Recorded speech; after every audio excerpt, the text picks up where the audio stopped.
السلام عليكم ورحمة الله وبركاته. معكم خالد من قناة محمود طور مصرية، وفيديو جديد كالعادة. أتمنى لأول مرة تشوفنا على اليوتيوب تشترك في القناة وتفعل زر الجرس عشان يوصلك إشعار بكل فيديو جديد. أتمنى توحد الله والصلاة على النبي التعليم. تقرير مختصر كده يا جماعة عن سوق الجمعة غدا إن شاء الله بالطيور اللي هي مطلوبة وبأسعار الطيور. طبعا احنا الفترة اللي فاتت ما بقالنا فترة او الفترة اللي فاتت ما بننزلش فيديوهات عن حالة السوق، وجاي لكم النهارده فيديو جميل عن حالة السوق، توقعات السوق الفترة اللي جاية ان شاء الله. طبعا بكرة او غدا ان شاء الله هيكون اللم على الكوكتيل، وطبعا الاسعار اللي هتتلم بيها غير اللي المربي طبعا بيكون عاوز يبيع بيها. كمثال ان التجار عاوزة تسيطر على الاسعار وعاوزة تحافظ او عاوزه مش عاوزه ترفع الاسعار بشكل كبير بالنسبه لللم بتاع الكوكتيل او الرز او اي طيور في السوق بشكل عام. ده العادي بتاع التجار، وده اللي التجار بتعمله في كل سوق. ولكن لو المربين بتتمسك بالاسعار ومفيش طيور في السوق اجباري او غصب عن التاجر ان السعر بيرفع اجباري. يعني لو مفيش طيور في السوق او مفيش كميات كبيره المربين نازلين بيها السوق، فده بيرفع السعر اجباري عن المربي عن التجار. وغير كده لو في كمان لم وفي تصدير بتلاقي التجار بتتنافس على اللم وبتتنافس على طيور الكوكتيل او الرز او الحاجه اللي هي مطلوبه في التصدير، بتلاقي التجار بتبدا تتنافس عليها، وده بيرفع سعر الطيور اجباري. يعني الفتره اللي كانت قبل العيد كان في لم شديد، وكان في اقبال كبير جدا على الكوكتيل وعلى الطور الروز. حتى كده ان حتى الاسعار بتاعته رفعت، واتكلمنا في فيديوهات تانية سابقا ان احنا قلنا فيها ان احنا لازم نتمسك. وبنقول في كل فيديو يا ريت لو بتنزلوا السوق بكميات كبيره ما تنزلش بكميات كبيره، وقسم الطور بتاعتك على كذا سوق عشان خاطر ان انت تعرف تتمسك باسعار طيورك وما تكونش عبء عليك في البيعه وتكون عاوز تخلص منها. برضو حاجه تانية بنأكد عليها وبنقول للناس اللي هي ما بتنزلش السوق من غير ما تعرف التقارير او الطيور اللي مطلوبه، يا ريت لو انت عندك صاحب او عندك حد مهتم بطيور الزينه او الربح من طيور الزينه، تعرفوا ان في حاجه اسمها تقارير، سواء انا او غيري او اي واحد. عرفوا الاول ايه الطيور المطلوبه، لاني بلاقي ناس او بتفاجئ بناس بيكون في سوق الجمعه بتسلم بارقام غريبه الشكل. يعني ممكن يسلم الكوكتيل الكبير الشغال على 450 او على 400 جنيه او على 500 جنيه، وهو مثلا عليه لم وبتكون اغلى من كده وما بيكونش يعرف الاسعار. فالتجار بتستلم المربين اول ما بتنزل بيبدا يوقع الاسعار ويبدا يلم باسعار قليله او بيبخس سعر الطير.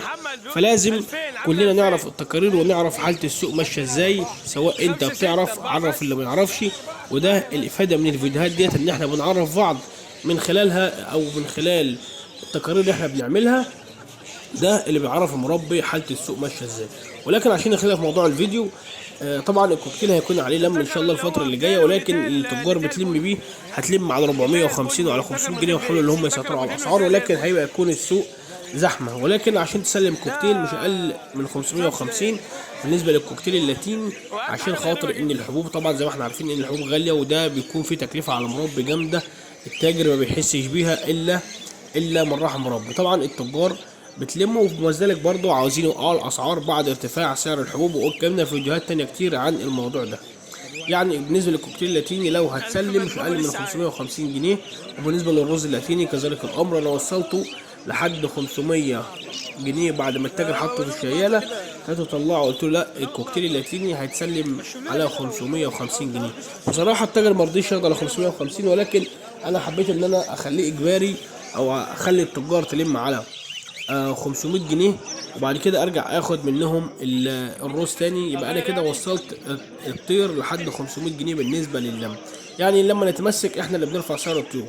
لو هنتكلم على الرز الالوان مش هتسلم اقل من 350 375، ده اقل حاجه فيما فوق. تمام. بالنسبه بقى للكوكتيل اللاتيني اتكلمنا عليه قلنا 550 بالنسبه للتسليم للتجار. لو هنتكلم على الكوكتيل الحبشي اللي هو حتى مش مطلوب في السوق، يعني مراعاة ان هو سعره رخيص او مش مطلوب، بس ما يستلمش اقل من 250 جنيه. وبرضه زي ما قلنا الكميات بتفرق. يعني السوق لو زحمه الجمعه اللي جايه، وده اللي انا متوقعه، ان السوق الجمعه اللي جايه دي ان شاء الله هيكون ازحم من الجمعه اللي جايه. ولكن حركه البيع والشراء كويسه، يعني في حركه بيع وشراء كويسه، ولكن برضه السوق هيكون زحمه، وده ممكن يؤدي الى سقوط الاسعار بنسبه طفيفه او حاجه خفيفه. مش هيوقع الاسعار، لا هيخلي التجار لما يلاقي في زحمه وفي طيور في السوق هيخلي التجار تبدا تنزل بالاسعار. ولكن احنا عايزين نوضح ناس ونبدا ان احنا نتمسك بالاسعار. مش معنى ان انا بقول ان ممكن السوق يكون زحمه وفي التجار هتوقع السعر، يبقى هم التجار كده. يمكن السوق يكون في تجار كتير بتلم، ويكون في اقبال او في على حاجه على نوع معين ظهر لهم او انطلب منهم في التصدير. تمام. بالنسبه للكوكتيل الموسم المصبع او كوكتيل الايزابيلا ده مش اقل من 400 جنيه، يعني من 350 375 400. ولكن لما نتمسك انت ممكن توصل الكلام ده ل 400. هل هو جايب تكلفه الاكل؟ هل هو كده فيه ربح؟ لا طبعا ما فيهوش اي مكسب، ولكن احنا بنقول نتمسك بالاسعار عشان خاطر ان احنا الطيور بتاعتنا ما تكونش او الطيور ما تبداش تقع اكتر من كده. وبعدين طالما في لم وفي تصدير وفي حركه بيع وشراء كويسه زي ما شفنا في سوق الجمعه اللي فات، هيكون برضو الاسعار مش هتقع بسهوله. لان طبعا المربي اللي بينزل وبيلاقي حاجته عليها طلب بيبدا هو يتمسك باسعارها، مش هيبدا ان هو يرميها للتاجر. وزي ما قلت لكم في فيديوهات تانية سابقا كتير قبل كده، قلنا نخلي التجار اخر حاجه، نخلينا في حركه التداول البيع والشراء مع الهواة والمربين، بيكون افضل وسعره افضل من ان انت تسلم للتجار. يعني غدا الجمعه اللي ان شاء الله اللي هي غدا بكره ان شاء الله هيكون اللم على الكوكتيل بشكل كبير، وبيكون في حركه بيع وشراء كتير، وهيكون السوق زحمه. ومراعاه لذلك ان احنا بنقول يا جماعه اللي هتنزل السوق بلاش ان انت تنزل بكميات كبيره السوق، خليك بكميات قليله، سواء الطير بتاعك مطلوب في التصدير او مش مطلوب في التصدير. يعني ايه؟ يعني لو انت معاك كميات كبيره مثلا من الرز، او معاك 3 4 اجواز، او معاك كوكتيل لاتيني مطلوب في التصدير او التجار بتلمه، يا ريت تنزل بكميات قليله عشان خاطر برضو ارتفاع الاسعار بيجي كده. يعني ارتفاع الاسعار بيجي من الحته دي. لما بننزل بكميات كبيره السوق طبعا حتى لو مطلوبه، التاجر لما بيشوف معاك كميه بيبدا يبخس لك السعر بتاعتها، حتى لو هو محتاجها. يعني حتى لو هو محتاج الطيور بيبدا ان هو بالفعل يبدا يوقع سعرها لان شايفها كتير معاك. تمام. لما انت تنزل بكميه ويكون السوق زحمه وناس كتير تنزل بكميات كبيره، فده اللي هو بيؤدي الى سقوط الاسعار. فلازم زي ما قلنا كده، سواء الطير ده مطلوب في تصدير او مش مطلوب.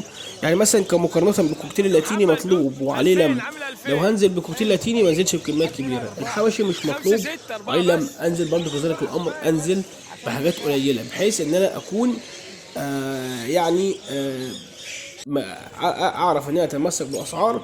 ودي لقطه من الفيديوهات من السوق اللي كان قبل يوم الجمعه. شايفين السوق كان الجمعه اللي كانت قبل العيد، زي ما شايفين السوق كان عامل ازاي، وكان مزدحم وبدا يزحم، والتجار معاه شيلات فاضيه، وفي ناس كتير هتبدا بالفعل الفتره اللي جايه تبدا تلم في التصدير، لان في ناس كانت بتصدر قبل العيد، وفي طلبيه طبعا جديده هتفتح بعد العيد ان شاء الله.